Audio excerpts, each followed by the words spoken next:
Hello बच्चों, आज हम बीए बीएड थर्ड ईयर और बीएससी बीएड थर्ड ईयर में कन्या भ्रूण एवं कन्या शिशु हत्या के कारण पढ़ेंगे।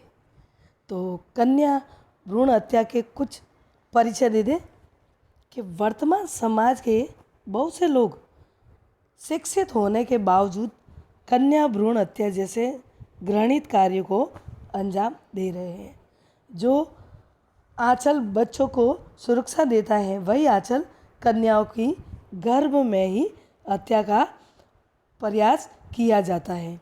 हमारे देश की ये एक अजीब विडंबना है कि सरकार की लाख कोशिशों के बावजूद समाज में कन्या भ्रूण हत्या की घटनाएं लगातार बढ़ती जा रही है।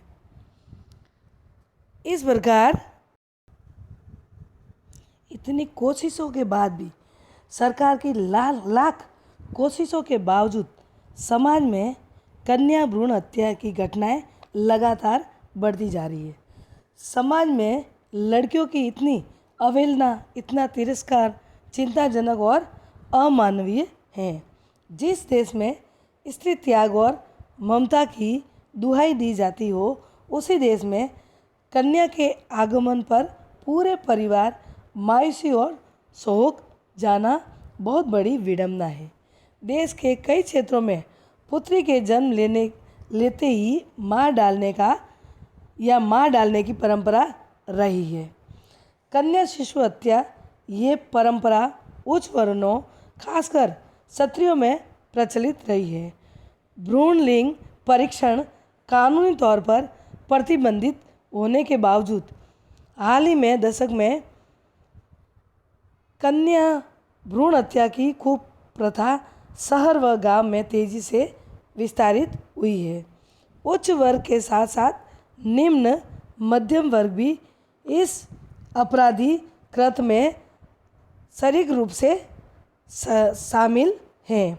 कन्या को परिवार हेतु एक बड़ा आर्थिक बोझ समझा जाता है। इस आर्थिक बोझ यानी दहेज से मुक्ति का रास्ता कन्या भ्रूण हत्या का कारण माना जाता है। आर्थिक बोझ, दहेज प्रथा या रास्ता ये सारा रास्ता कन्या भ्रूण हत्या, शिशु हत्या माना जाता है। परंतु ये स्त्री विरोधी नजरिया किसी भी रूप में गरीब परिवारों को ही सीमित नहीं है। भेदभाव के पीछे सांस्कृतिक मान्यताओं एवं सामाजिक नियमों का अधिक साथ होता है। यदि इस प्रथा को बंद करना है तो इस नियमों को ही चुनौती देनी होगी। कन्या भ्रूण हत्या में पिता और समाज की भागीदारी से ज़्यादा चिंता विषय है। इसमें मांग की भागीदारी है कि एक माँ जो खुद पहले से कभी स्त्री होती थी, वह कैसे अपने अस्तित्व को नष्ट कर सकती है, और वह भी तब जानती है कि वह लड़की भी उसी का अंश है। औरत के ऊपर होने वाले अत्याचार ही जड़ होती है। ये कथन पूरी तरह गलत नहीं है। घर में सास बहू अत्याचार, गर्भ में माँ द्वारा बेटी की हत्या, ऐसे ही कई चरण जहाँ महिलाओं की स्थिति ही शक के घेरे में आ जाती है। औरतों पर पारिवारिक दबाव को भी इनकार नहीं कहा जा सकता है।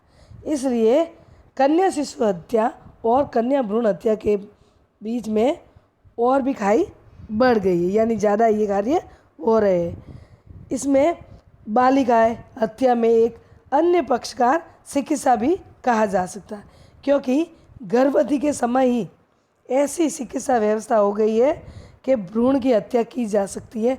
क्लिनिक में कि लड़का है या लड़की है, इस कारण भी हत्या हो जाती है।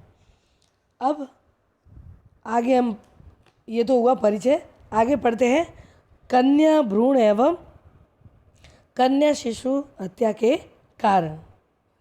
तो पहला कारण है दहेज प्रथा। पहले शिक्षा की कमी लेते हैं, फिर दूसरा है दहेज प्रथा। तो पहला है शिक्षा की कमी। अनेक परिवार इस आधुनिक दौर में भी मौजूद है जो लड़कियों को न केवल शिक्षा से वंचित करते हैं, बल्कि उन्हें अधिक पढ़ने के लिए हतोत्साहित भी कराते हैं। इसके पीछे कई कारण हैं। पहला कारण यह है कि लड़का तो सारा जीवन माता पिता के पास रहता है और बड़ा होकर पिता के खानदान का नाम आगे बढ़ाएगा, कमाई करेगा तो घर का खर्च चलेगा। तुलनात्मक तौर पर लड़की के साथ ऐसा नहीं है। लड़की को भी पढ़ा देंगे तो फ़ायदा उसके ससुराल वाले उठाएंगे। पढ़ाई में पैसा खर्च होता है, ये एक प्रकार का इन्वेस्टमेंट है। माँ बाप यदि लड़की को डॉक्टर, इंजीनियर, एमबीए बना देते हैं तो पढ़ाई का फ़ायदा आखिर में ससुराल वाले उठाएंगे। पैसे खर्च करते करते मर गए माँ बाप जिन्होंने अपनी खून पसीने की कमाई में या कमाई से लड़कियों को पढ़ाया, पैसा खर्च किया, लेकिन उसके हाथ में क्या आया? दहेज में, शादी में, वर ढूंढने में, सब जगह तो पैसा ही खर्च होता है और पैसे किसी पेड़ पर नहीं उगते और न ही कहीं खेती होती है। ये सारी व्यवस्था या ये सब बातें लोगों के दिमाग में बैठ जाती है, इसलिए लोग कन्या भ्रूण हत्या करवाते हैं। जब पढ़ाई की बात आती है तो परिवार का पूरा फोकस लड़कों पर ही होता है। ऐसे परिवार बहुत कम मिलेंगे जो लड़कियों की भी पढ़ाई का ध्यान लड़कों की तरह रखते हैं। कुछ एक हो सकते हैं, ये अपवाद कह सकते हैं, लेकिन हर जगह ऐसी व्यवस्था नहीं है।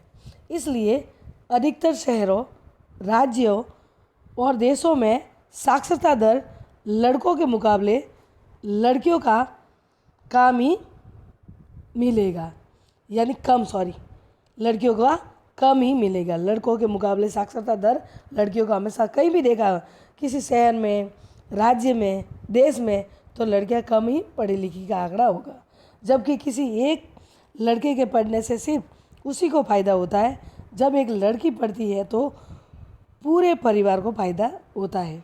बूढ़े माता पिता व सास ससुर की मदद करती है, उसके बाद भी उसके पढ़ाई के बारे में कम ही लोग सोचते हैं। अगर बात राजस्थान की करें तो 100 में से 70 महिला ही पढ़ी रही है। अब इस बात को अंदाज़ा लगाया जा सकता है कि आज हम इस एडवांस माहौल में लड़कियों की पढ़ाई के मामले में कितने पीछे हैं। दूसरा पॉइंट है, तो ये कारण बनता है कन्या भ्रूण हत्या या कन्या शिशु हत्या के बारे में जान करके। इसके कारण ही कन्या की या कन्या भ्रूण हत्या होती है, क्योंकि महिलाओं में शिक्षा की कमी है। दूसरा पॉइंट है बच्चों, दहेज प्रथा। कन्या भ्रूण हत्या को भारी भरकर दहेज से भी जोड़कर देखना होता है।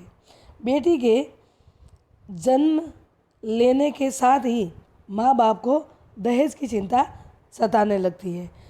कारण आजकल के ज़माने में बेटी के लिए घर वर खोजने से पहले पैसे पास में कितने हैं उसके आधार पर वर ढूंढा जाता है, क्योंकि वह कहाँ बिकता है या कितना बिकता है उसकी बोली लगाई जाती है। कभी कभी तो दहेज के पैसे बेटी के पिता अपना घर बार गिरवी रखकर महाजन से सूद यानी ब्याज पर उठा लेते हैं। इस पैसों को न लौटा पाने की सूरत में परिवार सहित आत्महत्या करने के पर भी मजबूर हो जाती है। तो दहेज प्रथा के कारण भी कन्या भ्रूण हत्या एवं कन्या शिशु हत्या के कारण बन जाता है। तीसरा पॉइंट है समाज में बढ़ती हुई महिला हिंसा, यानी हर महिला को थप्पड़ों, लातों, पिटाई, अपमान, धमकियाँ, यौन शोषण, लड़कों द्वारा लड़कियों के चेहरे पर तेजाब डालना और अनेक अन्य हिंसात्मक घटनाओं का सामना करना पड़ता है। यहाँ तक कि उसके जीवन साथी या उसके परिवार के सदस्य उसकी हत्या कर देते हैं। इन सब कारणों से भी अधिकांश माता पिता कन्या भ्रूण एवं कन्या शिशु हत्या का अपराध करने पर विवश हो जाते हैं, क्योंकि समाज की ऐसी घिनौनी हरकत के कारण माँ बाप समझते कि बेटी ससुराल जाएगी तो ये सब सहना पड़ेगा, इसलिए पहले ही वो कन्या की हत्या कर देते या भ्रूण में ही उनकी हत्या कर देते। तो समाज में बढ़ती हुई हिंसा के कारण भी कन्या भ्रूण हत्या का कारण बना है। चौथा पॉइंट है बच्चों, पुत्र को प्राथमिकता, यानी पुत्र को ज़्यादा महत्व देना। भारतीय परिवार और समाज दोनों में बेटों को जन्म देने पर जोर की मतलब उसमें देने में जोर दिया जाता है। लिंग भेद के आधार पर लिंग चयन यानी बेटे को जन्म देना इसका प्रमाण है कि आज भी महिला और लड़कियों को कदम कदम पर सामाजिक, सांस्कृतिक और राजनीतिक और आर्थिक असमानताएं झेलनी पड़ती हैं। इस तरह बेटे का जन्म लिंग भेद का जीता जागता नमूना है। और हमारे यहाँ पुरुष प्रधान देश है, तो पुरुषों को प्राथमिकता दी जाती है। महिलाओं की शिक्षा में कमी, दहेज प्रथा, समाज की बढ़ती हुई हिंसा के कारण महिलाओं की या लड़कियों की घर में प्राथमिकता नहीं होती है और पुत्र की प्राथमिकता होती है। सबके मन में यही होता है कि पुत्र ही प्राप्त होना चाहिए, पुत्र ही हमारा घर के क्या है वो वंश है, उसके द्वारा ही हमारा परिवार चलेगा, वंश चलेगा। इस कारण पुत्र की प्राथमिकता के कारण ही कन्या भ्रूण हत्या का कारण बन रहा है।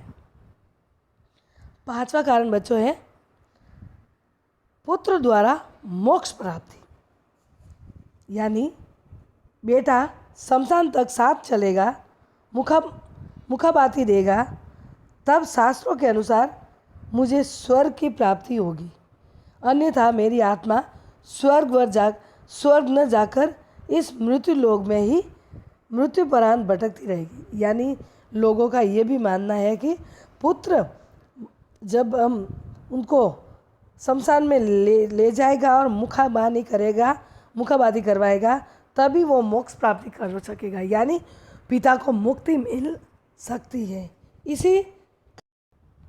इसी कारण लोग क्या करते हैं कि पुत्र को प्राप्ति करना चाहते हैं कि इसके बगैर हम मुक्त नहीं मिल सकते। इसी कारण ये सारी बातें आई हैं। अन्य कारण में इस बढ़ती भ्रूण हत्या के लिए केवल पुरुष को ही दोषी ठहराना ठीक नहीं होगा। आजकल तो पढ़ी लिखी महिलाएं स्वयं भी क्लिनिक में जाकर लिंग टेस्ट करवाती है। अगर पहले बेटी है और दूसरी आने वाली संतान भी कन्या है तब खुद ही डॉक्टर से कहती है कि हमें इसे ख़त्म कराना है। फिर डॉक्टर को भारी भरकम पैसा का लोभ देकर कन्या भ्रूण हत्या करवाती है। इतना ही नहीं, वही कन्या बहू बनकर जब घर में आती है तब सास आशीष स्वरूप पूतो फलो दूधो नहाओ का आशीर्वाद देती है। बहू जब बेटा जन्म देती है तब सास की खुशी का ठिकाना नहीं रहता, मगर बेटी जन्म के अत्याचार समाचार से अपना सर पकड़कर बैठ जाती है और उनको खुशी नहीं मिलती। वो समझती है कि बेटी बोझ है। एक और भी बातें बताई कि पुत्र कुल तारक, यानी मेरे नाम को आगे बढ़ाने बेटी कोख से जन्मी संतान नहीं ले जा सकते, इससे तो बेटे का ही ले सकता है। यानी अर्थात मरने उपरांत भी हमें जिंदा कोई रख सकता है तो वह बेटा ही रखेगा। बेटी का क्या है, भूखा रखकर रात जाकर पढ़ाओ लिखाओ बड़ा करो, जब बारी आती है तो सुख देने की तब दूसरों के घर चली जाएगी। इतना ही नहीं, जाते जाते जीवन भर की जमा पूंजी भी लेकर जाएगी। यानी पुत्र वंश परंपरा चलाएगा, घर चलाएगा, और पुत्री तो सिर्फ पैसे बर्बाद करने में ही लगी होती है। पैसे के कारण ही घर चलता है। तो लड़का ही कमा सकता है, लड़के कमाएगी तो ऊपर से उनका खर्चा, शादी का और दहेज प्रथा और उनका क्या कहते हैं, कन्या का उनके ससुराल में कमाना, तो ये सब बातें सामने आ जाती है तो कन्या भ्रूण हत्या के कारण बन जाते हैं। अब बच्चों हम पढ़ेंगे कन्या, थोड़े से बताएं कि कन्या भ्रूण एवं कन्या शिशु हत्या के रोकने के कुछ उपाय। सरकार ने देश में कन्या भ्रूण हत्या रोकने के लिए बहुआयामी रणनीति अपनाई है। इसमें जागरूकता पैदा करने और विधायी उपाय करने के साथ साथ महिला को सामाजिक, आर्थिक रूप से और राजनीतिक रूप से अधिकार संपन्न बनाने के कार्यक्रम शामिल किए गए हैं। इनमें से कुछ उपाय इस प्रकार है कि पहला उपाय बताया है, राज्य को सलाह दी गई है कि इसके कारणों का पता लगाए कि कम लिंग अनुपात वाले जिले, ब्लॉकों, गांवों विशेष ध्यान दें। उपयुक्त व्यवहार परिवर्तन संपर्क अभियान तैयारी करें और पीसी और पीएनडीसी कानून के प्रावधानों को प्रभावकारी तरीके से लागू करें। चिकित्सकों या चिकित्साओं को अपने व्यवसाय के प्रति समर्पित एवं कर्मनिष्ठता की भावना से प्रेरित होकर कार्य करने के लिए प्रोत्साहित किया जाना चाहिए। वैश्वीकरण के दौर में चिकित्सकों द्वारा अपनाई जा रही व्यावसायिक मानसिकता को समाप्त करने के लिए प्रयास किए जाने चाहिए। विविध दृष्टिकोण से कन्या भ्रूण हत्या के अपराध की रोकथाम के लिए गर्भ का चिकित्सा समापन अधिनियम 1971 तथा गर्भधारक पूर्व तथा प्रसव पूर्व तकनीक अधिनियम 1994 में व्याप्त अंतविरोधी उपबंधों के सुधार करते हुए अधिक कठोर बनाए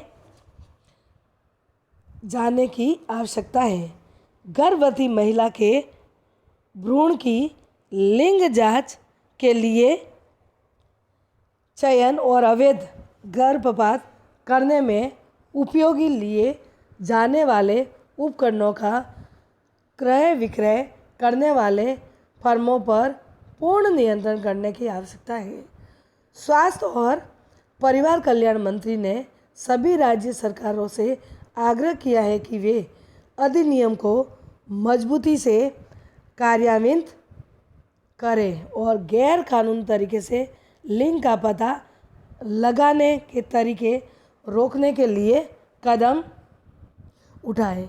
माननीय प्रधानमंत्री ने सभी राज्यों के मुख्यमंत्रियों से आग्रह किया है कि वे लिंग अनुपात की प्रवृत्ति को उलट दें और शिक्षा अधिकारिता पर जोर देकर बालिकाओं की अनदेखी की प्रवृत्ति पर रोक लगाएं। पुरुष प्रधान समाज एवं लैंगिक भेदभाव की मानसिकता को समाप्त करने पर बल दिया जाना चाहिए। समाज में महिलाओं का बहुत ही महत्वपूर्ण स्थान है, लेकिन कन्या भ्रूण हत्या जैसी गंभीर समस्या के कारण महिलाओं के अस्तित्व को खतरा उत्पन्न हो गया है। समाज में इस समस्या के प्रति हमें इस जन जागृति फैलानी चाहिए तथा नुक्कड़ नाटक, परिचर्चा, प्रदर्शनी, कार्यशाला, सेमिनार आदि का आयोजन करना चाहिए। धार्मिक नेता और महिला लिंग अनुपात और लड़कियों के साथ साथ भेदभाव के खिलाफ चलाए गए जा रहे अभियान में शामिल हो। राष्ट्रीय ग्रामीण स्वास्थ्य मिशन के अंतर्गत कानून को कार्यान्वयन के लिए सरकार सूचना, शिक्षा, संचार अभियान के लिए राज्य और संघ राज्य क्षेत्रों को वित्तीय सहायता दे। सरकार इस कानून को प्रभावकारी तरीके से लागू करने में तेजी लाए, उससे विभिन्न नियमों में संशोधित किए जाए, गैर पंजीकृत मशीनों को सील करके उन्हें जब्त करने और गैर पंजीकृत क्लिनिकों को दंडित करने का प्रावधान शामिल होना चाहिए। इसके अलावा महिला को अधिक से अधिक शिक्षित करने के अलावा उसकी शैक्षणिक योग्यता के स्तर पर वृद्धि करने के प्रयास किए जाने चाहिए। महिलाओं को व्यावसायिक शिक्षा प्रदान करने का प्रबंध किया जाए, उसके रोजगार और पर्याप्त सुअवसर उपलब्ध करवाए जाए। कानून को व्यावहारिक रूप में क्रियान्वित करते हुए उपाय करने चाहिए। समाज की मानसिकता में सुधार किया जाना चाहिए। कन्या भ्रूण हत्या को रोकथाम हेतु सार्थक प्रयास किए जा सकेंगे।